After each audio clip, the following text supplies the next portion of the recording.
আবারও যুক্তরাষ্ট্রকে নাকানি চুবানি খাওয়ানোর দাবি করেছে ইরান। তারা বলছে মার্কিন রণতরীকেও সুস্থ থাকতে দেয়া হচ্ছে না।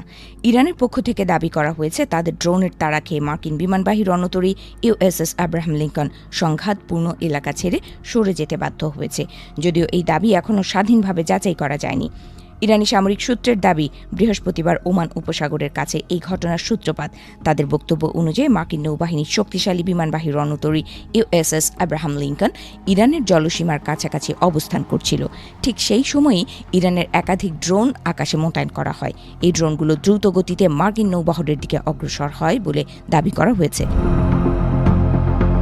ইরানের খাতাম আল আম্বিয়া সেন্ট্রাল হেডকোয়ার্টার্সের দাবি, মার্কিন জাহাজটি তখন ইরানের উপকূল থেকে প্রায় ৩৪০ কিলোমিটার দূরে অবস্থান করছিল।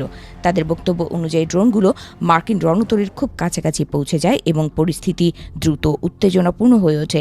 এই পদক্ষেপ ছিল তাদের সার্বভৌমত্ব রক্ষার বার্তা এবং হরমুজ প্রণালীর ওপর কোনো ধরনের বাহ্যিক নিয়ন্ত্রণের চেষ্টা বরদাস্ত করা হবে না।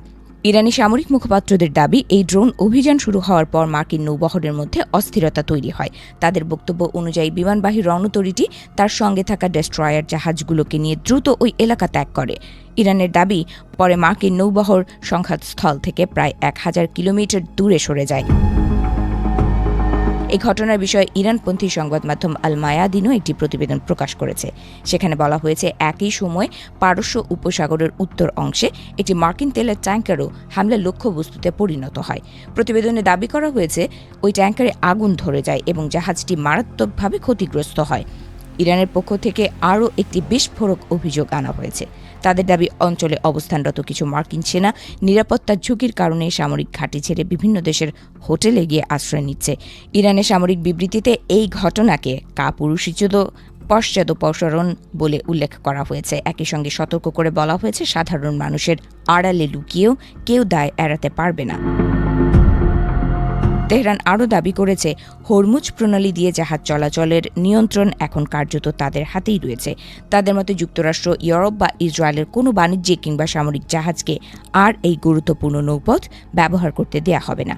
ইরানের বক্তব্য, আন্তর্জাতিক আইন ও যুদ্ধকালীন বিধি মেনেই তারা এই সিদ্ধান্ত নিয়েছে।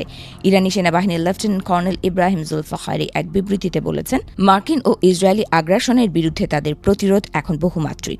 তিনি দাবি করেন, ইরানের সামরিক কৌশল এবং সমন্বয় এমনভাবে গড়ে তোলা হয়েছে যা মার্কিন গোয়েন্দা সংস্থাগুলোর ধারণারও বাইরে। তবে পুরো ঘটনাটি নিয়ে এখনও পর্যন্ত যুক্তরাষ্ট্রের পক্ষ থেকে আনুষ্ঠানিক কোনো প্রতিক্রিয়া পাওয়া যায়নি। আন্তর্জাতিক পর্যবেক্ষকদের মতে, পরিস্থিতি সম্পর্কে নিরপেক্ষভাবে যাচাই করা তথ্য না পাওয়া পর্যন্ত এই দাবিগুলোকে সতর্কতার সঙ্গে বিবেচনা করা প্রয়োজন। মধ্যপ্রাচ্যের এই উত্তেজনাপূর্ণ পরিস্থিতি বিশ্ব রাজনীতিতে নতুন এক অনিশ্চয়তার ছায়া ফেলছে। বিশেষ করে হরমুজ প্রণালী ঘিরে উত্তেজনা বাড়লে তার সরাসরি প্রভাব পড়তে পারে বৈশ্বিক জ্বালানি বাজার এবং আন্তর্জাতিক বাণিজ্যের ওপর।